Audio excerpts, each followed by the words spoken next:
Toda honra e toda glória seja dada ao Senhor, né? Queria convidar você a abrir comigo em Lucas, Evangelho de Lucas. Nós leremos a partir do verso 38 do capítulo 4. Lucas, capítulo 4, verso 38. Nós estamos dando sequência à nossa série de exposições no Evangelho de Lucas, e hoje nós fecharemos o capítulo 4. Lucas 4, a partir do verso 38. Diz assim a palavra do Senhor: deixando ele a sinagoga, foi para a casa de Simão. Ora, a sogra de Simão achava-se enferma, com febre muito alta, e rogaram-lhe por ela. Inclinando-se ele para ela, repreendeu a febre, e esta a deixou, e logo se levantou, passando a servi-los. Ao pôr do sol, todos os que tinham enfermos de diferentes moléstias nos traziam, e ele os curava, impondo as mãos sobre cada um. Também de muitos saíam demônios, gritando e dizendo: Tu és o Filho de Deus. Ele, porém, os repreendia para que não falassem, pois sabiam ser ele o Cristo. Sendo dia, saiu e foi para um lugar deserto. As multidões o procuravam e foram até junto dele, e instavam para que não os deixasse. Ele, porém, lhes disse: é necessário que eu anuncie o evangelho do reino de Deus também às outras cidades, pois para isso é que fui enviado. E pregava nas sinagogas da Judéia. Esta é a palavra do Senhor. Vamos orar? Pai Santo, estamos diante da sua palavra infalível, inerrante, inspirada e suficiente. Portanto, eu rogo a Ti, ó Deus, que me auxilie pelo poder do Seu Espírito e nada além mais disso, Senhor. Somente no poder do Espírito, que o Senhor, ó Deus, ilumine a minha mente, me capacite, ó Deus, porque eu sou fraco e necessitado do mover do Seu Espírito para a tarefa árdua de expor a Sua palavra poderosa. Portanto, ó Deus, eu peço que o Senhor me ajude, mas também peço que o Senhor, como um bom agricultor que prepara a boa terra, prepare, Senhor, os nossos corações para que a boa semente da Sua palavra possa achar lugar de repouso neles, ó Deus. E que esta palavra cresça, frutifique para a glória do Seu santo nome. É isso que eu te peço em nome de Jesus. Amém. Podeis assentar, irmãos.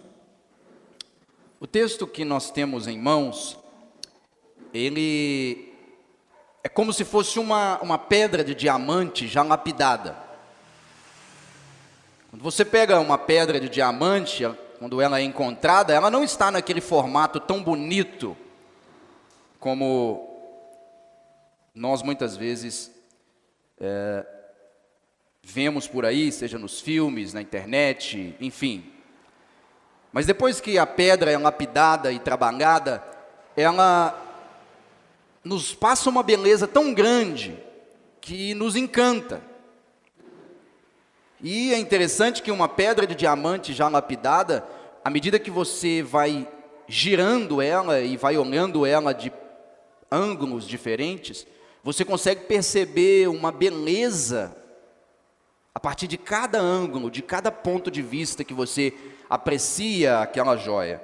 E o texto que nós temos aqui hoje na nossa exposição, ele pode ser comparado sim a essa pepita, essa pedra de diamante já trabalhada, porque você consegue olhar para esse texto de diversas maneiras, por diversos pontos de vista, diversos ângulos diferentes, e você percebe que de acordo com o ponto de vista ou a maneira como você olha para ele, você enxerga uma beleza, de tal maneira que como se você segurasse uma pedra de diamante, você vai girando ela aqui diante dos seus olhos e você vai percebendo o brilho diferente de outras partes, e você vai percebendo a nitidez, a transparência e a riqueza, à medida que você vai girando e enxergando esse diamante de diversos pontos. E é interessante, eu comecei a nossa exposição comparando esse texto com essa pedra de diamante já trabalhada, porque os reformadores viram esse texto exatamente como um diamante. E nós encontramos em vários deles algumas perspectivas diferentes a respeito desse texto. Por exemplo, um autor chamado Augustin Morlorati, ele, ao comentar desse texto, ele dá o título de A Velhice é um Dom de Deus. A velhice é um dom de Deus. E ele está se referindo aqui à sogra de Pedro.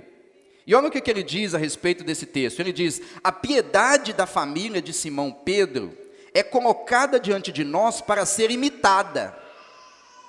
Eles alimentam sua sogra, que era um fardo para eles, tanto por causa de sua idade avançada, quanto por sua doença. Além disso, eles oram para que Cristo restaure sua saúde. Hoje, muitas pessoas agem de maneira bem diferente, pois desprezam as mulheres idosas e, quando elas adoecem, preferem que o diabo as leve a pedir a Deus que recupere sua saúde.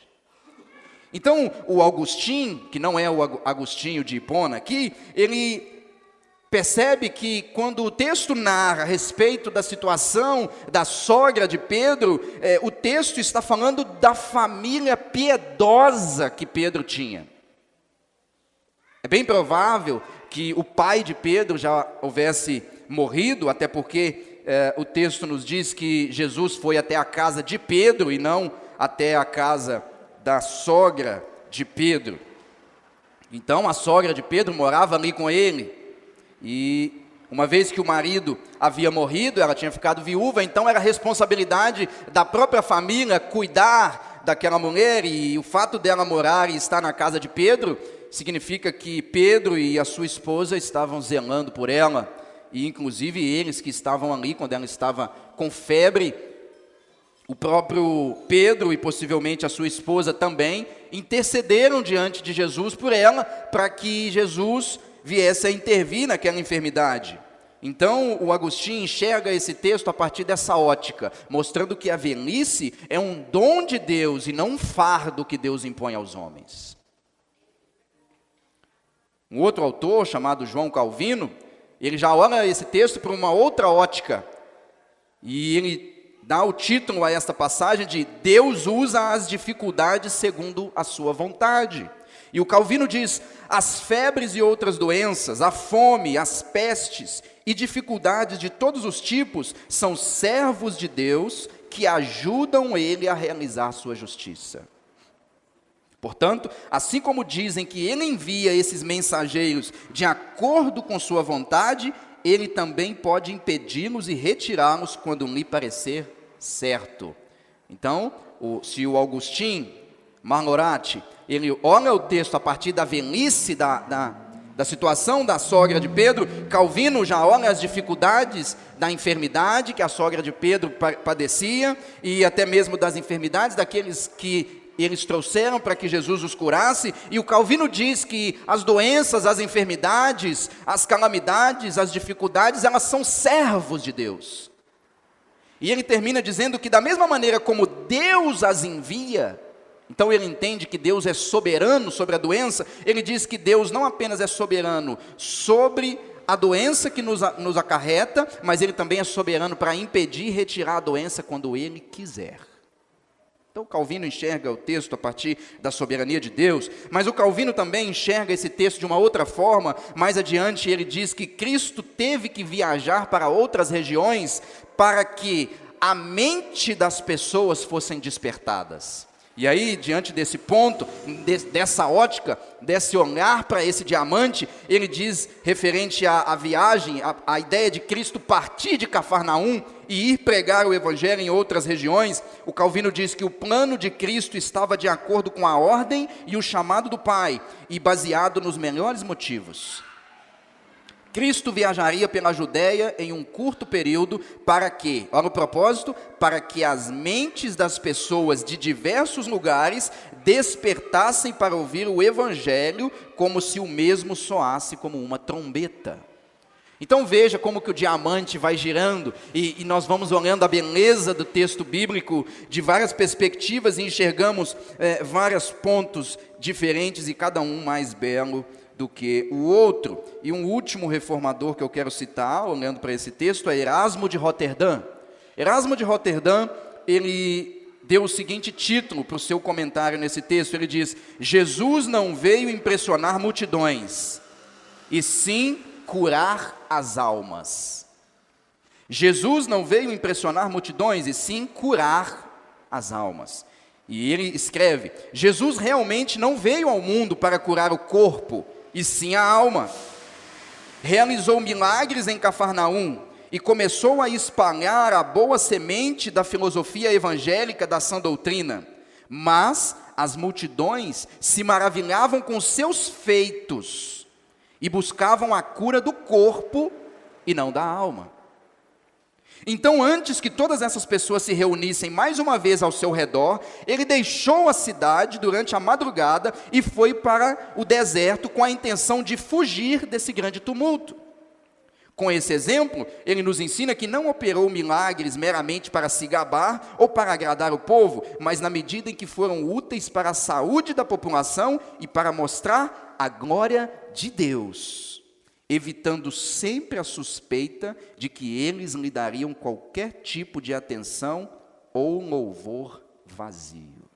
Em outras palavras, o Erasmo de Roterdã está dizendo, sim, Jesus Cristo era poderoso em fazer milagres, curas, exorcismos, mas ele não queria que ele fosse reconhecido como o homem dos milagres, o homem dos exorcismos, porque isso seria apenas um louvor vazio, uma atenção vazia voltada para a sua pessoa. E aí o Erasmo termina dizendo, o afeto de Cafarnaum por Jesus não era maligno, mas aqueles que não deixam o Senhor Jesus cortar seus corações, não serão tão abençoados como os que assim o fazem.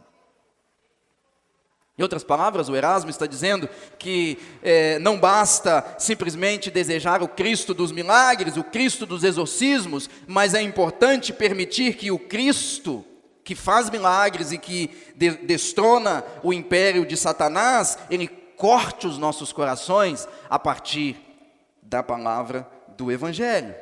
Então veja como que esse texto, ele pode ser visto de diversos pontos de vistas diferentes e, como eu disse aqui, um mais maravilhoso do que o outro. Então, o meu ponto aqui nesta manhã com os irmãos é exatamente apresentar e ver com os irmãos este diamante precioso que nós temos diante de nós aqui na palavra do Senhor. Então eu quero te convidar a manter sua Bíblia aberta comigo e me acompanhar na exposição do texto. Vamos começar aí a partir do versículo 38, e aí eu gostaria que você mantivesse aí a sua Bíblia aberta e você fosse me acompanhando ao longo da exposição. O versículo 38 conecta a passagem anterior que o pastor Marco pregou na semana passada, aonde Jesus, numa sinagoga, num sábado, ele estava ensinando ali, as pessoas estavam maravilhadas da doutrina, do ensino de Jesus, e principalmente maravilhadas porque Jesus ensinava com autoridade, e ele ensinava com uma autoridade, não uma autoridade que tinha por detrás um mestre, um modelo, um tutor rabínico, mas ele ensinava com a autoridade como Filho de Deus encarnado, e com a unção do Espírito do Senhor, tendo em vista que ele já havia recebido o Espírito ali no seu batismo, e que o Espírito já havia o impelido para o deserto, e ali ele foi tentado por Satanás. Então, dentro dessa sinagoga, o texto disse na semana passada, que o pastor Marco nos trouxe a mensagem, de que havia um homem possesso por um demônio dentro de uma sinagoga. E aí Jesus então dá uma ordem para que aquele demônio ficasse calado e saísse daquele homem, e de fato o demônio saiu. Então eles ficaram maravilhados com a grandiosidade daquele feito e com a autoridade com a qual Jesus ordenava, e os espíritos imundos saíam. E aí o verso 38, ele conecta, logo depois que Jesus sai da sinagoga, o texto diz aí no verso 38, deixando ele a sinagoga. Então, depois desse feito, depois de ter ordenado que um demônio saísse daquele homem que estava ali na sinagoga, Jesus sai da sinagoga e ele vai para a casa de Simão Pedro. E como eu disse aqui, é bem provável, né, que o pai de Simão já havia morrido, e então era comum que os filhos cuidassem dos seus pais, das viúvas. Era a própria família que tinha que cuidar dos idosos, ok? Quando eles estavam ali sem ninguém que pudesse cuidar deles. Inclusive o apóstolo Paulo ensina isso quando ele escreve a Timóteo, dizendo que as viúvas que não têm alguém para ampará-las, essas devem ser cuidadas primeiramente pelas suas famílias. E caso elas não tenham famílias que possam cuidar delas, aí sim elas serão cuidadas pela igreja. Então Jesus deixa a sinagoga e ele vai direto para a casa de Simão Pedro. E o verso 38 continua falando: ora, a sogra de Simão achava-se enferma. Então veja que aqui nós temos uma pessoa próxima de Pedro que se encontra com uma enfermidade. Que mostra que mesmo Pedro, sendo um apóstolo de Jesus Cristo, isso não eximia ele, e nem muito menos alguém da sua família, da enfermidade. E o texto nos diz no verso 38 que ela estava enferma, e não era apenas um tipo qualquer de enfermidade. Ele define aí no verso 38, ela estava enferma com febre. Mas não era apenas uma pequena febre, uma febre ali na casa de 37,5, que a gente chama de febril. Não, o texto diz que ela estava com uma febre muito alta.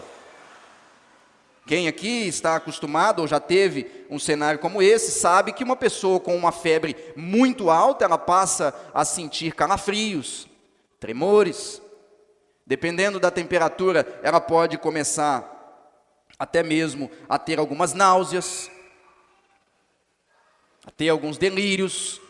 Então é bem provável que a sogra de Pedro estava aqui padecendo e sofrendo de todas essas características, de tudo isso que uma febre alta pode causar. E aí, diante da enfermidade, o texto diz no final do verso 28, que rogaram a Jesus pela sogra de Pedro. Diz aí o final do verso 38, e rogaram-lhe por ela. E aí, imediatamente, o verso 39 diz que Jesus respondeu àquele clamor, àquele rogo, daqueles que estavam com ele. Diz o versículo 39, inclinando-se para ela, repreendeu a febre. Repreendeu a febre. Jesus deu uma ordem aqui à enfermidade. Ele repreendeu a febre, e a consequência da repreensão de Jesus para a enfermidade é nos dita aí até o finalzinho do verso 39. Assim que Jesus repreendeu a febre, o texto nos diz que esta a deixou e logo se levantou. Então veja que o texto não nos diz aqui, irmãos, que Jesus repreendeu a febre e logo a sogra de Pedro já melhorou e falou assim: olha, Senhor, eu ainda me sinto um pouco cansada, eu ainda me sinto um pouco abatida, então permita-me continuar aqui deitada no meu leito, tranquila, até que eu me recupere totalmente. A febre já me deixou, mas eu ainda sinto a fraqueza e as consequências daquilo que ela me causava. Não, Jesus, ele repreende a febre, e o texto diz que a febre imediatamente deixou a sogra de Pedro, imediatamente ela se levantou e ela passou a servi-los. Isso nos mostra que a autoridade que Jesus tem sobre as enfermidades é uma autoridade tão soberana que quando Jesus repreende a enfermidade, ela não apenas deixa o enfermo, mas ela deixa o enfermo totalmente. E ela não apenas se levantou, e ela passou a servi-los. Passou a servi-los. E essa é uma evidência de que, de fato, quando Jesus deu uma palavra, a enfermidade deixou aquela mulher e ela imediatamente estava num estado normal e passou a servir aqueles que ali estavam. A sogra de Pedro passa a servir eles, é uma evidência de que a família de Simão Pedro era uma família pobre, porque era comum naquela época que as famílias mais ricas tivessem escravos, e quem servia os convidados eram os escravos, mas nesse caso aqui, são os próprios familiares que passam a servir a Jesus Cristo. Então veja que o texto está exaltando que Jesus de fato é o Messias, e quando o Messias vem, o império das trevas é destronado, Satanás é destronado, as enfermidades cessam, e aqueles que são libertos das suas enfermidades, eles passam a servir uns aos outros. Esse é o primeiro olhar para o diamante, o poder e a autoridade e a soberania de Jesus Cristo sobre a enfermidade. No verso 40, o texto nos conta aí sobre outras pessoas enfermas e endemoniados. E começa o versículo 40 dizendo, ao pôr do sol. Então veja que o nosso texto ele está caminhando, tem uma lógica sendo narrada aqui. Jesus estava dentro da sinagoga, ele expulsa um demônio de um homem, logo depois disso, ele sai de dentro da sinagoga, ele vai para a casa de Simão Pedro, ali ele encontra com a sua sogra que estava com uma febre alta, ele cura aquela mulher, e o texto diz agora a partir do verso 40 que ao pôr do sol, a ideia aqui é que era aproximadamente às 6 horas da noite. E como aqui é um sábado, as pessoas não poderiam trazer enfermos para serem curados no sábado. Então, ficando sabendo da autoridade de Jesus sobre os demônios, ficando sabendo da autoridade de Jesus sobre a enfermidade, na situação da sogra de Pedro, agora, logo depois que o dia cessa, começando ali à noite, chamado aqui ao pôr do sol, por volta das 6 horas, agora sim eles podem caminhar pelas ruas, eles podem trazer os enfermos. E o texto diz que ao pôr do sol, todos os que tinham enfermos de diferentes moléstias, os traziam. Veja que ele está dizendo aqui, não é que todos que estavam enfermos vinham até Jesus. O texto está dizendo que todos que tinham alguém na família, ou um conhecido que estava enfermo, traziam esses enfermos até Jesus. Então veja que rapidamente a fama de Jesus, como aquele que tem poder sobre as enfermidades, logo se espalhou, e quando a multidão, o povo de Cafarnaum, começou a perceber que havia entre eles alguém que tinha poder sobre as enfermidades, quando eles descobriram que estava diante deles o médico dos médicos, imediatamente eles encontraram uma oportunidade de serem curados das suas enfermidades. E é importante nós entendermos isso aqui, meus irmãos, pelo seguinte: hoje nós temos um acesso aos médicos de uma maneira muito fácil. Nós temos, embora toda a precariedade aí que nós vemos, mas nós temos o sistema do SUS, que nós temos às vezes um posto de saúde bem do lado da nossa casa. Temos uma UPA, caso sejam casos mais graves. Aqueles assim mais avantajados, financeiramente falando, eles têm até um plano de saúde, então a qualquer momento que ele mesmo se acha enfermo, ou um dos seus familiares, seus filhos, se acham enfermos, eles mesmos vão ali e têm um pronto atendimento no hospital, porque tem um plano particular.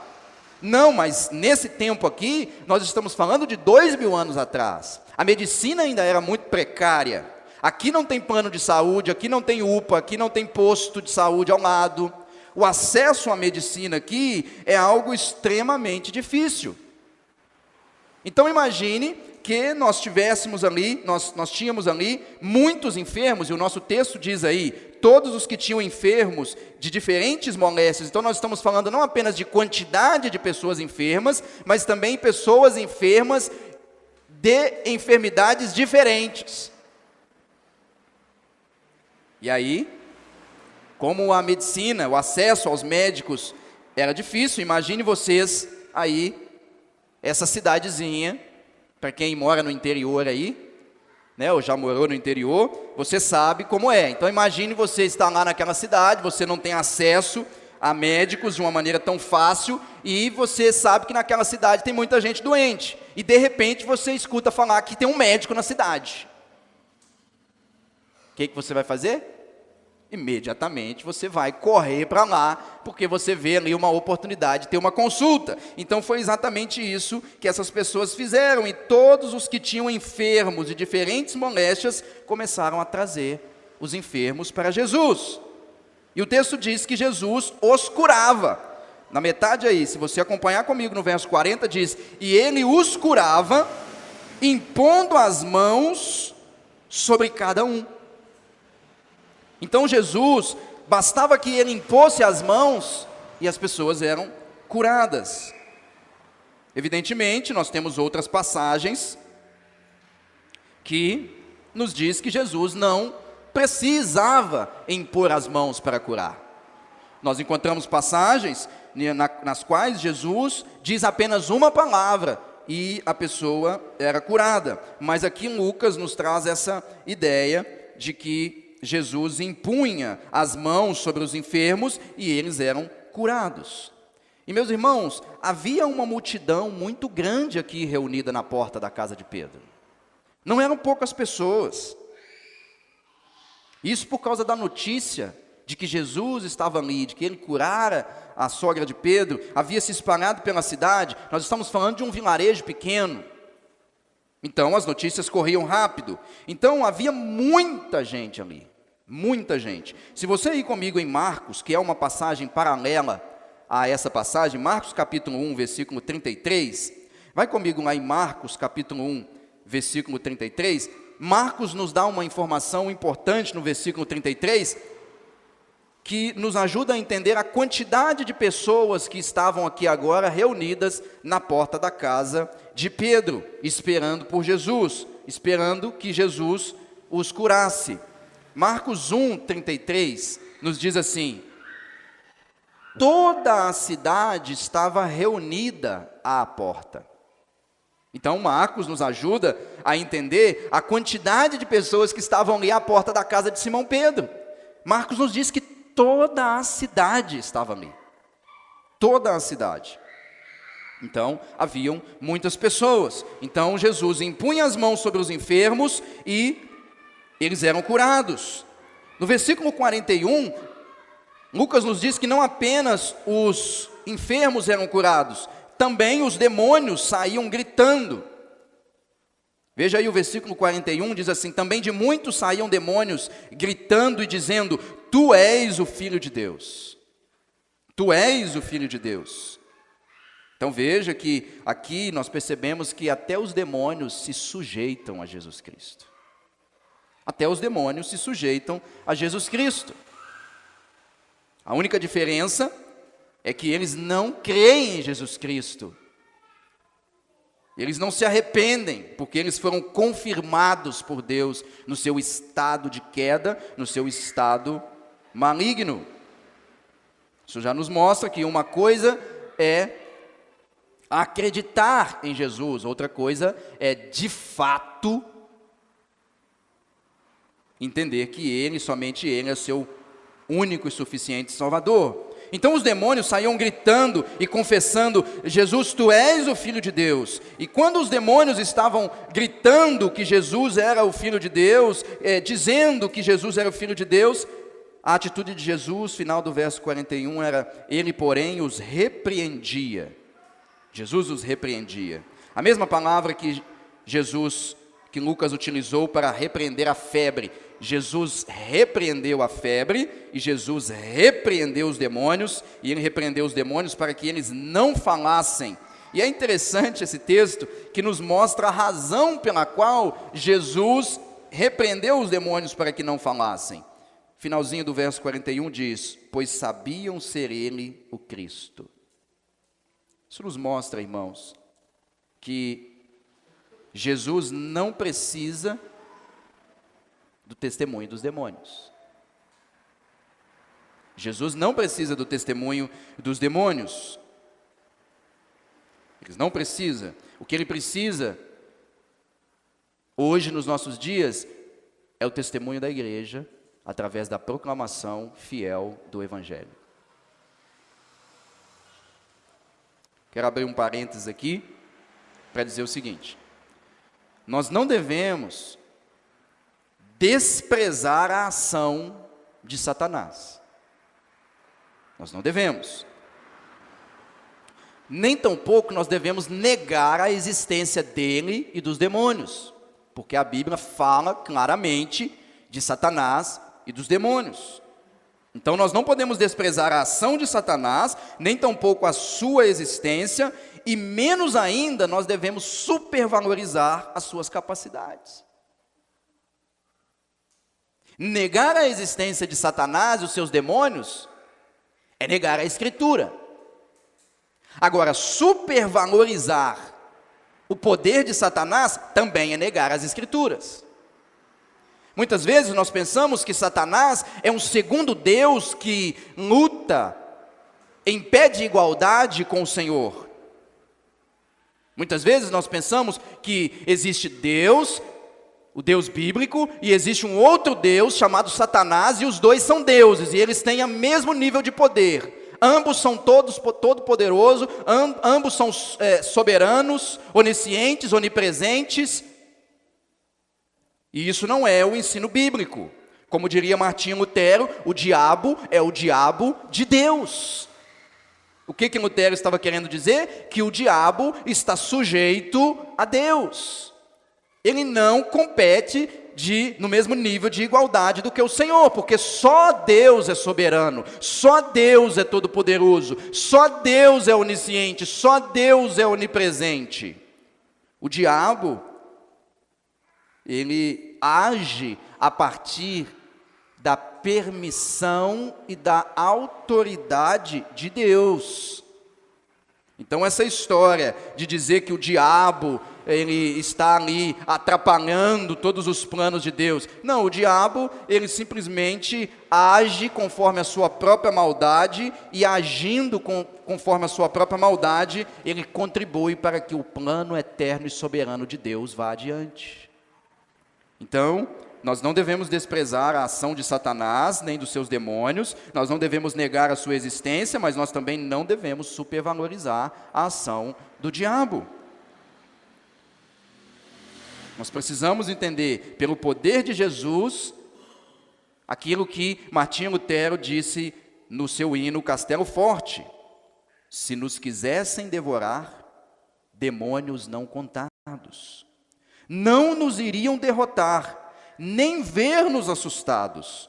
O príncipe do mal, com seu plano infernal, já condenado está, vencido cairá por uma só palavra. No nome de Jesus. Então, nós precisamos entender que o diabo é o diabo de Deus. E nosso texto mostra claramente isso, porque basta uma palavra de Jesus e os demônios saem gritando. Basta uma palavra de Jesus e a enfermidade deixa. A enfermidade sai.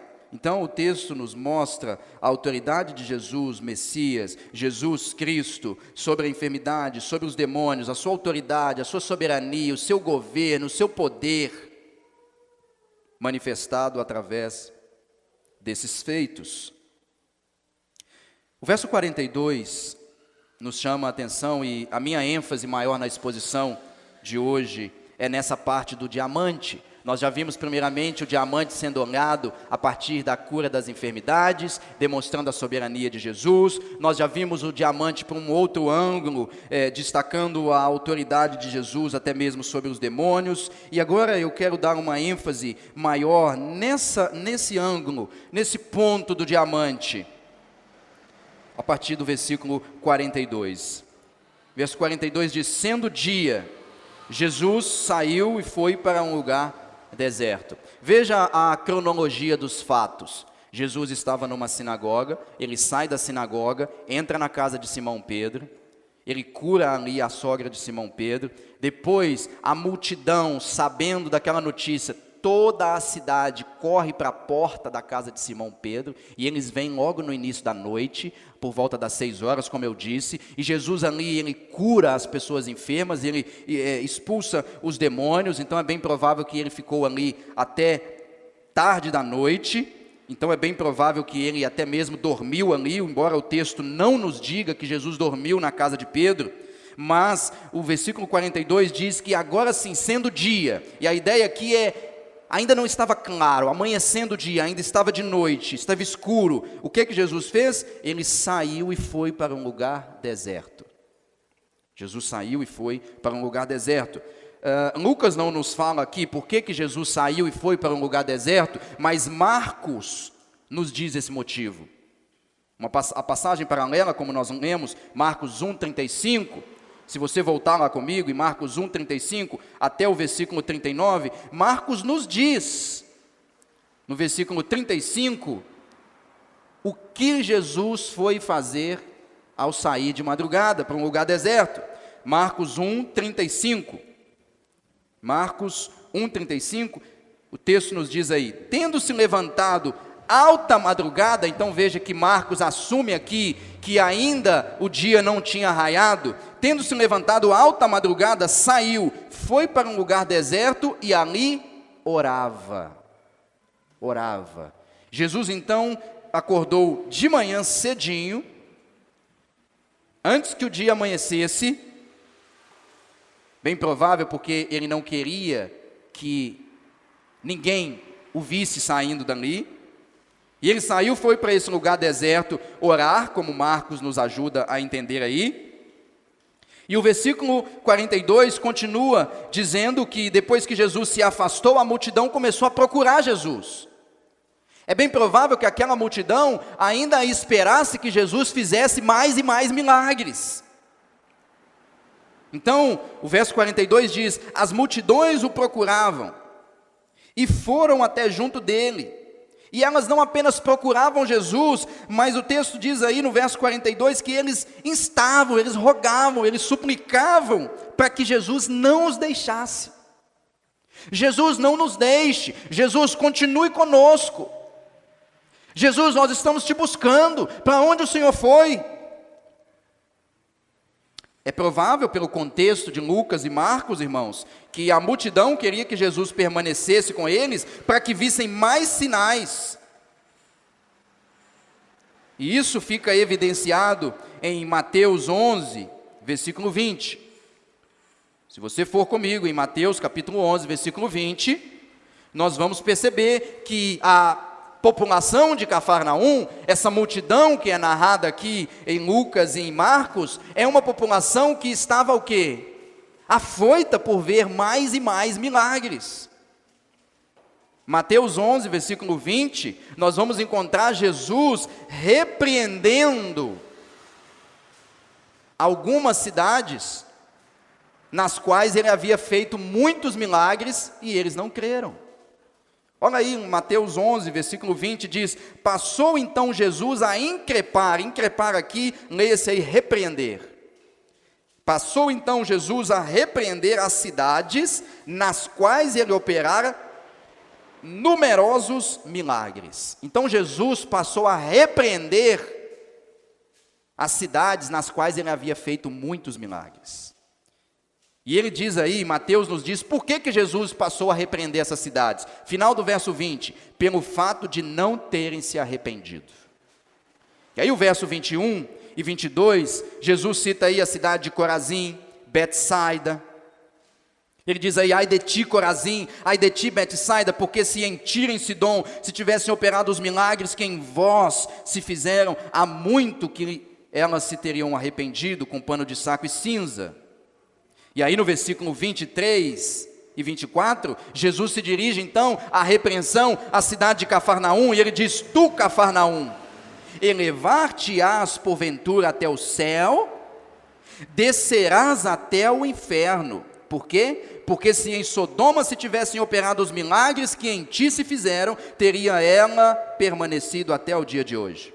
Digo-vos, porém, que menos rigor haverá no dia do juízo para com a terra de Sodoma do que para contigo. Jesus pega pesado com a cidade de Cafarnaum, com aquela multidão, porque era uma multidão que viu numerosos milagres, como Mateus nos disse aqui, mas apesar de terem visto numerosos milagres, eles não se arrependeram.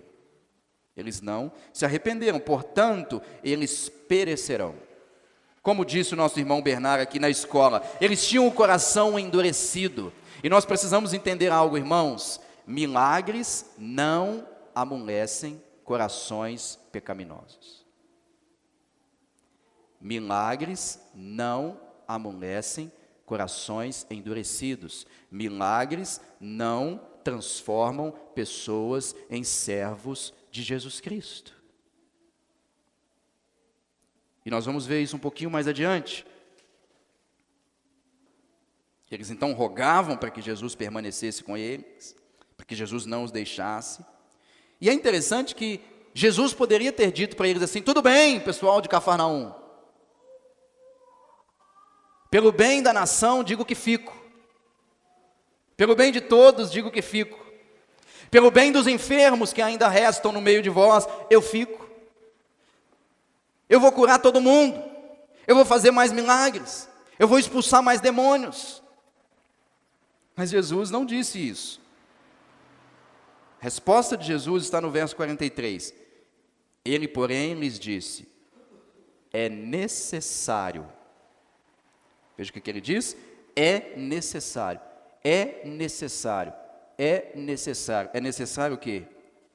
Que faça mais e mais e mais milagres, cada vez mais e mais sinais, para que a multidão fique afoita, para que a multidão se maravilhe? Não, Jesus responde para eles: é necessário que eu anuncie o evangelho do reino de Deus também às outras cidades. Jesus meio que diz aqui para essa multidão: deixa eu dizer para vocês, tem algo mais importante para mim do que fazer milagre.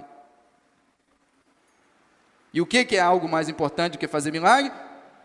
É que eu anuncio o evangelho do reino de Deus também a outras cidades. E ele termina o final do verso 43 dizendo: pois para isso é que fui enviado. Para isso é que fui enviado. Eu fui enviado para anunciar o evangelho do reino de Deus. E o que é o evangelho do reino de Deus? O evangelho do reino de Deus é a mensagem que anuncia o reinado de Deus e a sua soberania, que começa nos corações dos homens, a partir da pregação, depois se espalha pelas áreas da vida daqueles que creram, fazendo com que a igreja, o ajuntamento dos salvos, seja santa e que um dia o reino se completará com a redenção final de todo o universo.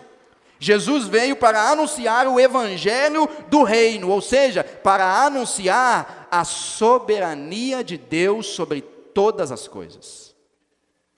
Começando pelo coração dos homens que nele creram, a partir da pregação, que depois se espalha pelas áreas da vida dos que creram, depois faz com que a igreja, que é o ajuntamento dos salvos, seja santa, e é o reino que um dia se consumará na redenção final de todas as coisas. É por isso que Jesus disse que o reino de Deus está dentro de vós, ou seja, o reino de Deus já está no coração daqueles que foram convertidos pela mensagem do evangelho. Mas ele ainda não consumou todas as coisas, é o já, mas ainda não. O reino de Deus está dentro de vós, dando esse exemplo de que o reino, que Deus já reina no coração dos salvos, no coração daqueles que ele redimiu pelo poder da sua palavra. Então, nós vemos aqui que a resposta de Jesus para a multidão não foi: tudo bem, fico com vocês, farei mais e mais sinais para que vocês se maravilhem a meu respeito. Não, a ênfase de Jesus estava na proclamação do evangelho do reino de Deus. É interessante que a palavra que Lucas usa aqui para anunciar o evangelho é a mesma coisa de evangelizar. É como se Jesus está falando assim: é necessário que eu evangelize também a outras cidades. Jesus era um pregador do evangelho, Jesus era um evangelista. Como eu já disse aqui várias vezes, irmãos, o Filho unigênito de Deus, Deus o fez pregador e evangelista. Pregador e evangelista, e Jesus deu essa ênfase, pois para isso é que fui enviado. Verso 44 diz, e pregava nas sinagogas da Judéia. Veja, primeiro ele começa dizendo à multidão em Cafarnaum, que olha, é necessário que eu evangelize outras cidades, é o ministério evangelista de Jesus. E no verso 44 diz que ele pregava nas sinagogas, ele anunciava, é o ministério da palavra de Jesus Cristo. Irmãos, isso é importante, eu disse que eu quero caminhar com os irmãos nessa ótica desse diamante, porque Jesus era um verdadeiro evangelista e pregador, e nós vemos isso claramente em várias passagens dos evangelhos. Por exemplo, em Lucas capítulo 4, de 1 a 13, a tentação de Jesus no deserto. Jesus conhecia a palavra e ele pregava a palavra. Na tentação de Jesus no deserto, 3 vezes ele repete, está escrito, está escrito. 3 vezes ele anuncia a palavra do Senhor, até mesmo diante do diabo. Ele cita 3 vezes passagens distintas do livro de Deuteronômio. Em Lucas capítulo 4, versículo 18, 19 a 31, Jesus disse que ele foi ungido para evangelizar, para proclamar, para apregoar e para ensinar. Olha a ênfase do ministério de Jesus. Eu sei que Jesus fez muitos milagres, e os milagres são importantes,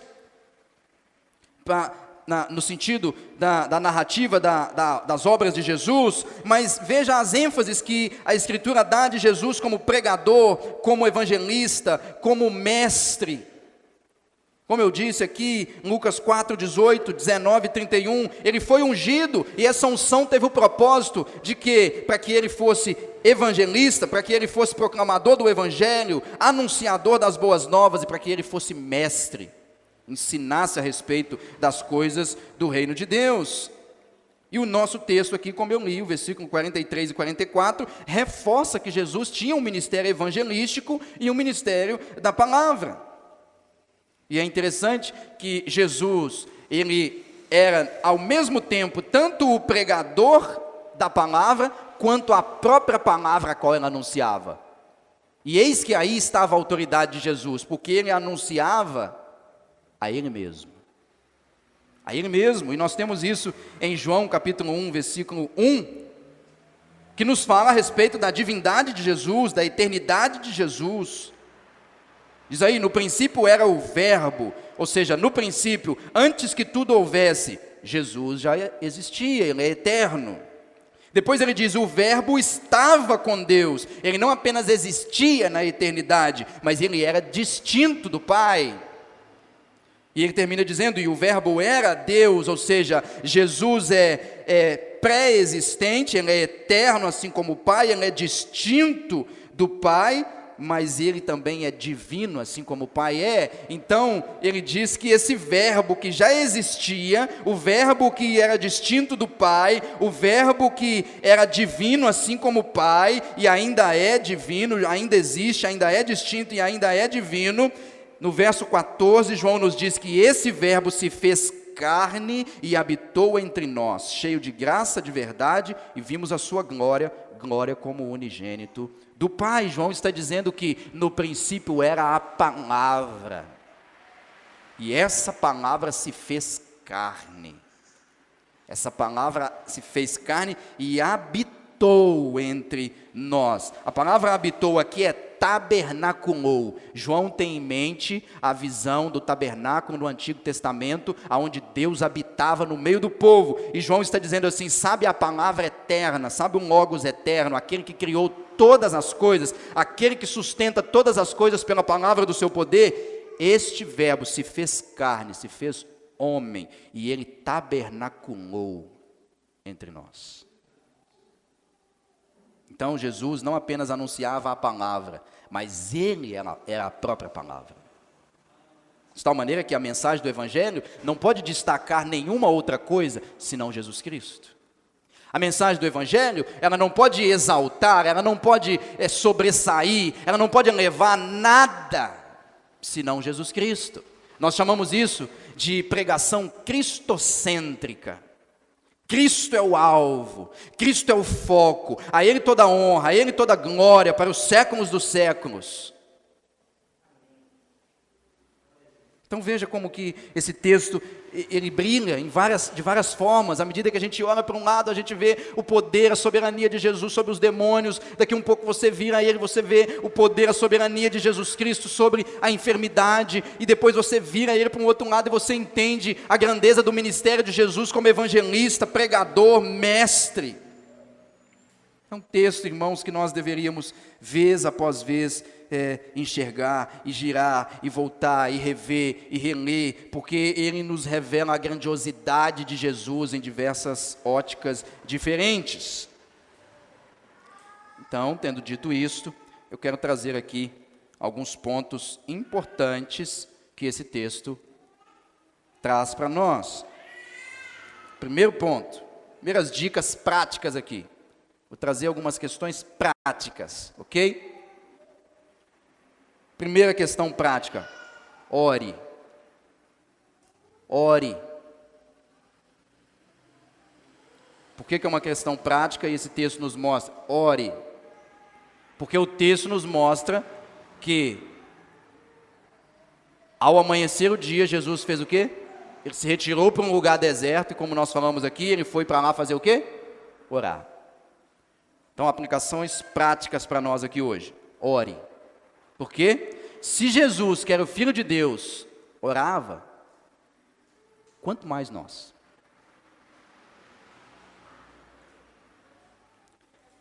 Um pregador chamado Paul Washer, certa feita eu ouvi uma pregação dele, e ele estava falando sobre oração, e ele disse o seguinte, que os discípulos viram Jesus fazendo muitos milagres, Jesus curou enfermos, Jesus ressuscitou mortos, Jesus andou sobre as águas, ele fez uma série de coisas maravilhosas, mas os discípulos nunca chegaram para Jesus e disseram assim, Senhor, ensina-nos a andar sobre as águas, Senhor, ensina-nos a expulsar os demônios, Senhor, ensina-nos a curar os enfermos. Não, eles chegaram para Jesus e disseram assim, Senhor, ensina-nos a orar, ensina-nos a orar. Porque eles viam em Jesus que ele é um homem de oração. E não é só nessa passagem que nós vemos Jesus se retirando para um lugar deserto para orar. Nós vemos Jesus orando no jardim do Getsêmani. Nós vemos várias outras passagens em que Jesus se retirou para longe da multidão e ele foi orar. Ele foi ter um tempo com o Pai. E eles, possivelmente, o Paul Washer diz que eles pediram a Jesus que ensinasse eles a orar, porque eles entendiam que era a oração que nada mais é do que uma busca por intimidade com Deus. Veja bem, oração não é quando eu vou diante de Deus para apresentar para Ele os meus problemas e Ele mudar os meus problemas. A oração é quando eu vou diante de Deus para conhecê-lo e permitir ser conhecido por Ele. Então, se Jesus, o Filho de Deus, ele reservava tempo para orar, nós não vamos orar? Jesus não precisava orar, porque ele era Deus encarnado.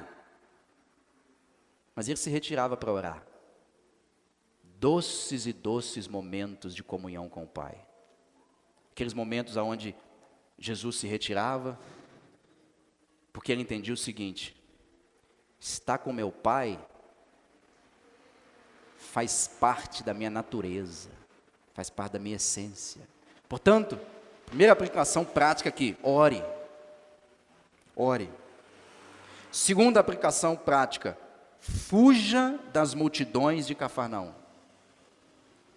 Fuja das multidões de Cafarnaum. Eles amam os milagres, mas não se arrependem dos seus pecados. Infelizmente, irmãos, nos nossos dias, tem muitas pessoas que estão dando uma ênfase tão grande nos milagres,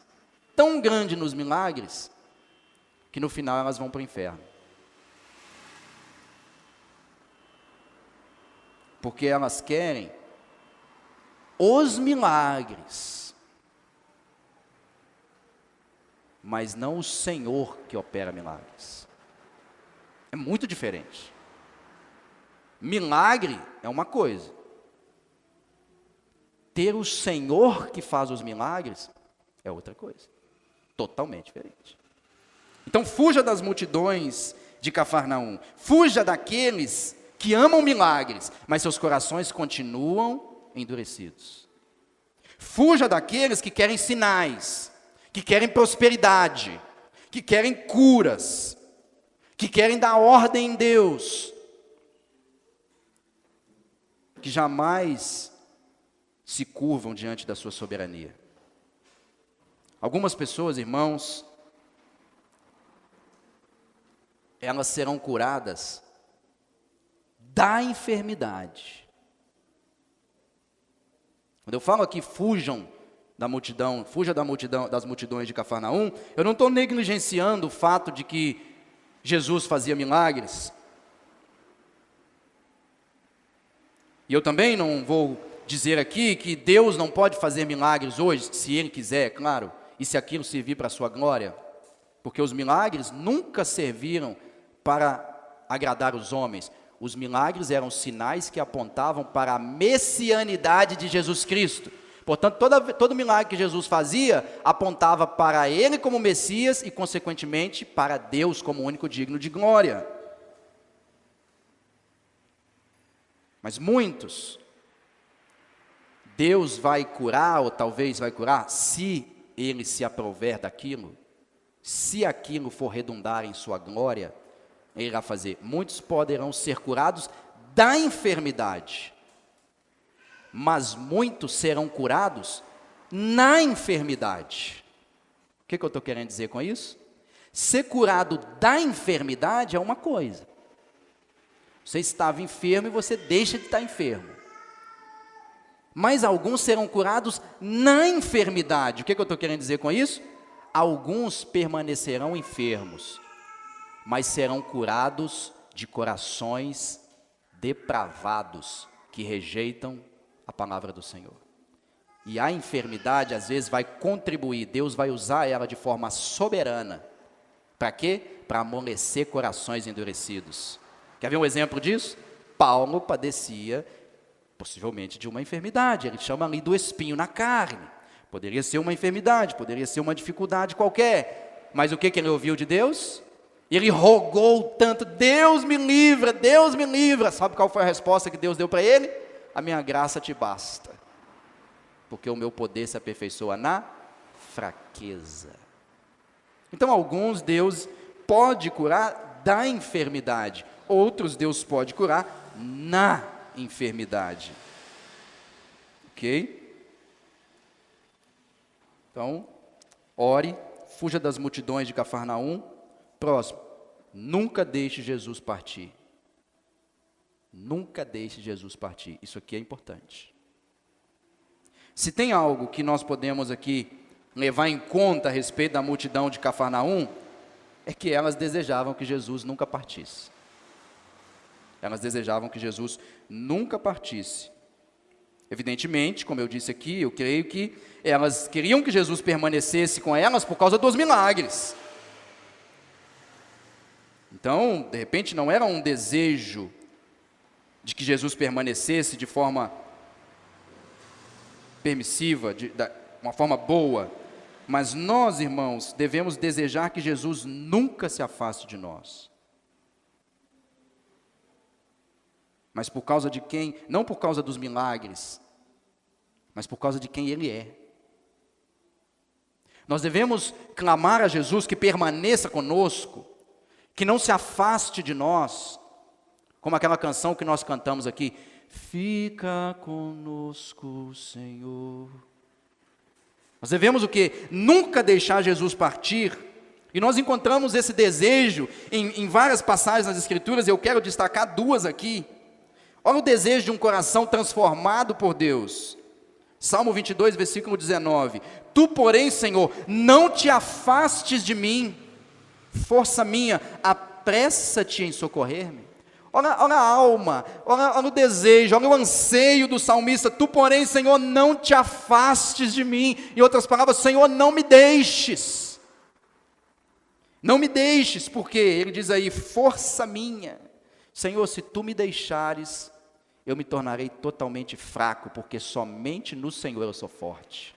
Nas circunstâncias, nas lutas, nas adversidades, nas enfermidades, nas tristezas. Qual que é o clamor do crente? Nunca te afastes de mim, Senhor, minha força. Senhor, não vá embora. Senhor, permaneça comigo. Salmo 38, versículo 21. Não me desampares, Senhor, Deus meu, não te ausentes de mim. Veja o clamor desse salmista: Senhor, não te vá.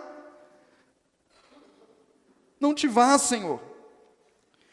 Um coração que nunca deseja que Jesus parta, um coração que nunca vai permitir que Jesus parta, é um coração que entende que ele deve amar Jesus, mas amar Jesus de tal maneira que diante de qualquer situação, acontecimento, pecado, atitude que pode fazer com que ele se afaste ou seja entristecido, você agarre ele assim pelas costas e diz: fica comigo, Senhor, não me abandones, não te afastes de mim. Ô Senhor, se você fizer milagre, não me deixe. Se o Senhor não fizer também, fica comigo. Se o Senhor me curar, se o Senhor me livrar das adversidades, se o Senhor me livrar dessa situação, Senhor, não importa, o que me importa é a sua presença. Como Moisés, ali no pé do monte, quando Deus falou a Moisés: eu vou enviar vocês, eu vou mandar vocês, e Moisés está dizendo assim: Senhor, nós vamos fazer isso, nós vamos caminhar, e o Senhor precisa ir conosco. E aí Deus responde para Moisés assim: não, Moisés, eu vou enviar o meu anjo adiante de vós. E Moisés fala assim: se o Senhor não fores conosco, nós não arredaremos o pé daqui. Sabe por quê, Senhor? Porque a presença do seu anjo não é suficiente. A presença, ó Deus, de um exército de miríades de anjos, ó Deus, de uma milícia de muitos e muitos anjos, ó Deus, conosco, não é suficiente, porque nós queremos a presença do Senhor. Nós queremos que o Senhor esteja conosco, nós queremos que o Senhor permaneça no nosso meio, nós queremos que o Senhor faça morada, nós queremos que o Senhor, ó Deus, tabernacule nos nossos corações, na nossa vida. Portanto, nunca deixe Jesus partir. Próxima questão prática: entenda que Jesus não é propriedade exclusiva sua. Entenda que Jesus não é uma propriedade exclusiva sua. Cafarnaum pensava que Jesus era propriedade deles, portanto, queriam impedir que ele partisse. Jesus não é propriedade sua nem minha, exclusiva. Nós somos propriedade dele. Ele é a nossa propriedade, a nossa herança, mas não exclusiva.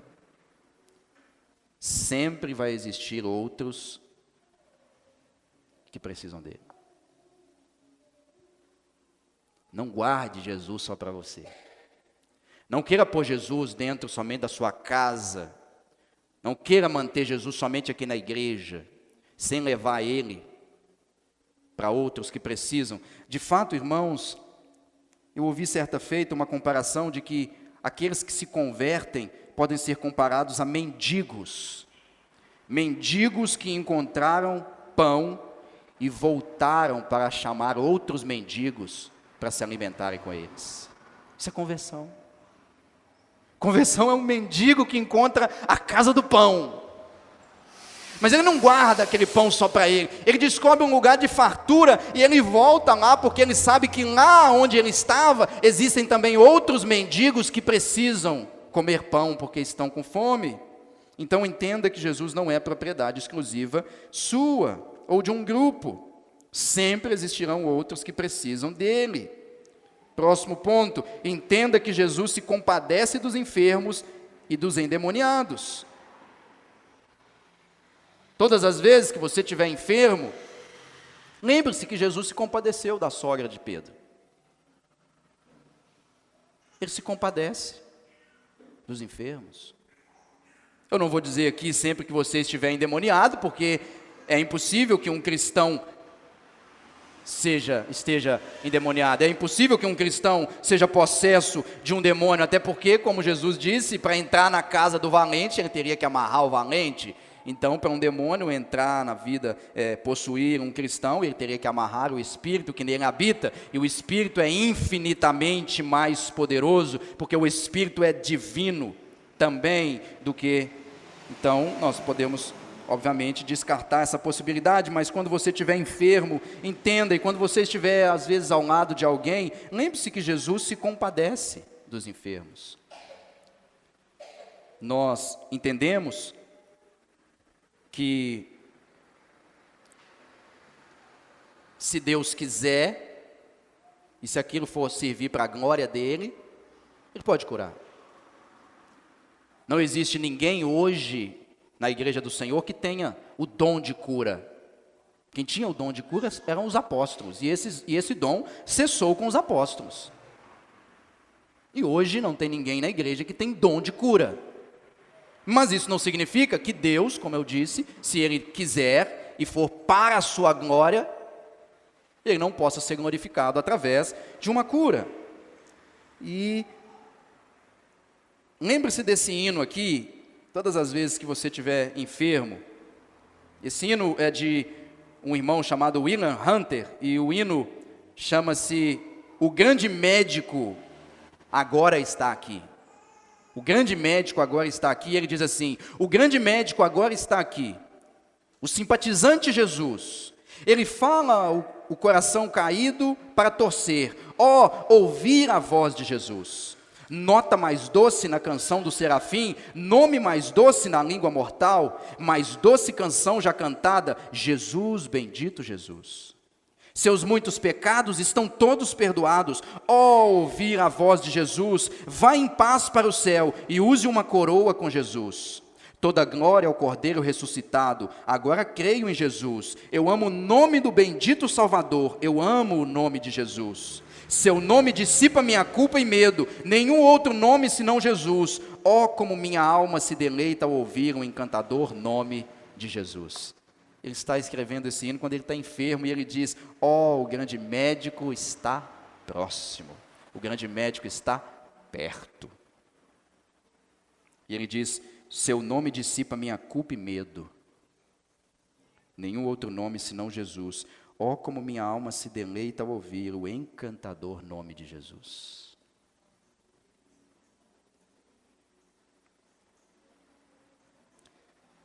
Meu último ponto: não foque nos milagres, nas curas e nos exorcismos. Não foque nos milagres, nas curas e nos exorcismos, mas sim na pregação do Evangelho e na proclamação das boas novas. E eu quero te dar 4 razões pelas quais você não deve focar nos milagres, nas curas e nos exorcismos. Primeiro, os milagres, as curas e os exorcismos são secundários. Secundários nas Escrituras. Os milagres, as curas e os exorcismos serviam apenas como sinais que apontavam para a chegada do Messias. Eram sinais que apontavam. Segundo, tais eventos não tinham e não têm hoje efeito salvador na vida dos homens. Então entenda que nem todo milagre salva, e nem todo que é salvo precisa haver milagre. Nem todo milagre salva, e nem todo salvo precisa haver milagre. Ok? Terceiro ponto: a proclamação do Evangelho é a manifestação mais poderosa do poder de Deus. Quer ver poder de Deus? Ouça, leia, releia, reouça a palavra do Evangelho. A proclamação do Evangelho, irmãos, é a manifestação mais poderosa do poder de Deus. O apóstolo Paulo fala isso em Romanos 1,16. Porque não me envergonho do Evangelho. Veja que Paulo diz: eu não me envergonho do Evangelho. Não é eu não me envergonho dos milagres. Eu não me envergonho dos feitos que eu fiz. Não, eu não me envergonho do Evangelho. E por que ele não se envergonha do Evangelho? Ele diz: porque é o poder de Deus para a salvação de todo aquele que crê. O Evangelho é a manifestação plena da glória e do poder de Deus na vida dos homens. Irmãos, somente uma mensagem tão poderosa como a do Evangelho para marretar nossos corações endurecidos e despedaçá-los em pedaço, para que Deus nos converta. Isso tem que ser muito poderoso. A psicologia não pode converter corações a Deus, a ciência não pode, a política não pode, a educação não pode, a riqueza não pode, não tem nada que pode converter corações, mas Paulo está dizendo, a mensagem do Evangelho pode. Sabe por quê? Porque ela é o poder de Deus para a salvação de todo aquele que crê.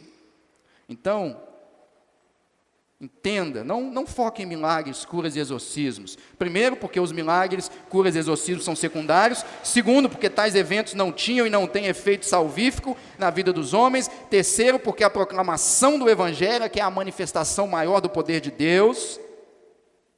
Paulo ainda em Romanos capítulo 10, versículo 17, ele diz, e assim a fé vem pela pregação, e a pregação pela palavra de Cristo. A fé não vem pelos milagres, a fé vem pela palavra, pela pregação da palavra, pela palavra anunciada a respeito da pessoa de Jesus Cristo. A palavra é a manifestação do poder de Deus. 2 Timóteo 3, de 1 a 5, olha o que Paulo diz, olha o estado dos homens que Paulo vai descrever aqui para Timóteo.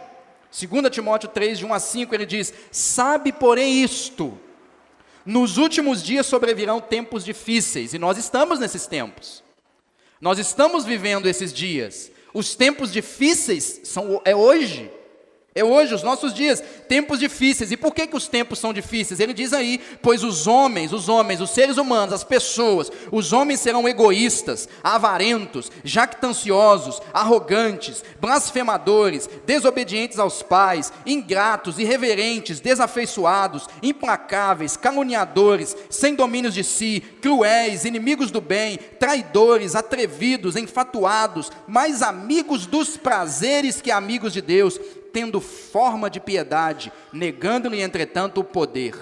Foge também desse. Paulo está dizendo, Timóteo, sabe disso, nos últimos dias, os corações dos homens serão os mesmos. Os corações dos homens serão fábricas de ídolos. O coração dos homens estarão voltados para eles mesmos. Os homens buscarão mais os prazeres do que a Deus. Os homens vão ter a aparência de piedade. Os homens terão a aparência de que se converteram, mas vão negar o poder do Evangelho na vida deles. Por quê? Porque eles têm a aparência de conversão, mas nunca foram convertidos. E aí Paulo, lá no capítulo 3, versículo 14... Paulo vai prescrever para Timóteo o que ele deve fazer nesse período. O que Paulo diz? 2 Timóteo 3,14. Tu, porém, ao contraste, os homens serão assim. Tu, porém, permanece naquilo que aprendeste e de que foste inteirado, sabendo de quem o aprendeste e que desde a infância sabes as sagradas letras que podem tornar-te sábio para a salvação pela fé em Cristo Jesus. Ô Timóteo, tu porém permanece naquilo que você aprendeu. Não inventa uma campanha, não começa a fazer campanha de curas, milagres, exorcismos, não, permanece naquilo que você aprendeu. E ele diz, toda a escritura é inspirada por Deus, útil para o ensino, para a repreensão, para a correção, para a educação na justiça, a fim de que o homem de Deus seja perfeito e perfeitamente habilitado para toda boa obra. Aí no verso 4, versículo 1, virando o argumento, ele diz, conjuro-te perante Deus e Cristo Jesus, que há de julgar vivos e mortos. Agora ele chama Timóteo e fala assim, Timóteo, pelo amor de Deus, eu vou te chamar aqui e vou evocar duas testemunhas diante de nós, você tem que prestar atenção nisso que eu vou te dizer agora. E aí as testemunhas que ele evoca é o pai e o filho. E ele evoca essas testemunhas e fala para Timóteo, Timóteo, eu conjuro-te, Timóteo, eu venho aqui e chamo a sua atenção, pelo amor de Deus, Timóteo, faz isso aqui, olha. E qual é a instrução que ele dá? Prega a palavra. Insta, quer seja oportuno, quer não. Ou seja, a tempo e fora de tempo. Quer a igreja queira ouvir a palavra de Deus ou não, prega a palavra. Quer os homens rejeitem a palavra ou não, pregue a palavra. corrige, repreenda, exorta com toda a longanimidade e doutrina. Por quê? Pois haverá tempo em que não suportarão a sã doutrina. Pelo contrário, cercar-se-ão de mestres segundo as suas próprias cobiças, como que sentindo coceiras nos ouvidos. Sabe qual que é a prescrição, a receita que Paulo dá para Timóteo? Nos últimos dias, os homens serão idólatras, voltarão mais para si mesmos do que para Deus, eles serão amantes dos prazeres. Paulo de receita para Timóteo é o seguinte: ó Timóteo, não invente culto de milagre, não invente culto de cura, não faça entrevista com demônios, não, Timóteo, conjure-te perante Deus e Cristo Jesus, que há de julgar vivos e mortos. Prega a palavra a tempo e fora de tempo. Por isso que Jesus disse a Cafarnaum: é necessário que eu anuncie o evangelho do reino, é necessário que eu pregue, porque é a palavra que tem poder de despedaçar corações endurecidos e transformá-los em servos de Deus. Quarto ponto pela qual você não deve focar nos milagres, nos sinais, nos milagres, nas curas e nos exorcismos, é porque Jesus foi enviado para anunciar as boas novas em razão das más novas. E com isso eu encerro. Jesus foi enviado, como ele mesmo disse, eu fui enviado para anunciar, para evangelizar, para anunciar a boa notícia do reino de Deus. E ele foi enviado primariamente, prioritariamente, para anunciar as boas novas. E ele veio anunciar as boas novas, sabe por quê? Por causa das más novas. As más novas. Quais são as más novas? As más novas, ou as más notícias, é que os homens estão surdos, cegos, leprosos, endemoniados, coxos, aleijados, mancos, mortos não apenas em seus corpos, mas também em seus espíritos. Portanto, eles não podem fazer nada por eles mesmos, e não há nada que possa curá-los, libertá-los, exorcizá-los do poder do pecado e do diabo, senão a proclamação da boa notícia, que anuncia a crucificação, a morte, a ressurreição e a glória do Filho de Deus, a saber, Jesus Cristo, pregado no Calvário. Jesus veio dizer para mim e para você que nós estamos enfermos, que nós estamos endemoniados, que nós estamos coxos, que nós estamos surdos, que nós estamos cegos, que nós estamos leprosos, e muito mais. Ele veio dizer que nós estamos mortos. E não adianta milagre, não adianta sinais, maravilhas, exorcismos, megas igrejas, prosperidade, não adianta nada disso. A única coisa capaz de trazer mortos à vida novamente é a proclamação da palavra do Senhor. E essa proclamação, ela deve apontar, ela deve mirar, ela deve exaltar, ela deve glorificar o nascimento, a morte, a crucificação, a ressurreição e a glória do único que pode trazer mortos à vida, a saber, Jesus Cristo. Portanto, meu irmão, aprenda a orar. Cultive um momento de oração. Fuja das multidões de Cafarnaum. Agarre Jesus. Ame-o de todo o coração. Entenda que Jesus não é prioridade sua. Leve-o a outros. Entenda que Jesus se compadece dos fracos, dos enfermos. Não foque nos milagres, nas curas, nos exorcismos, mas sim na pregação do Evangelho e na proclamação das boas novas, porque essa é a palavra que vai transformar o meu e o seu coração e de todos os outros que nela creem. Vamos orar?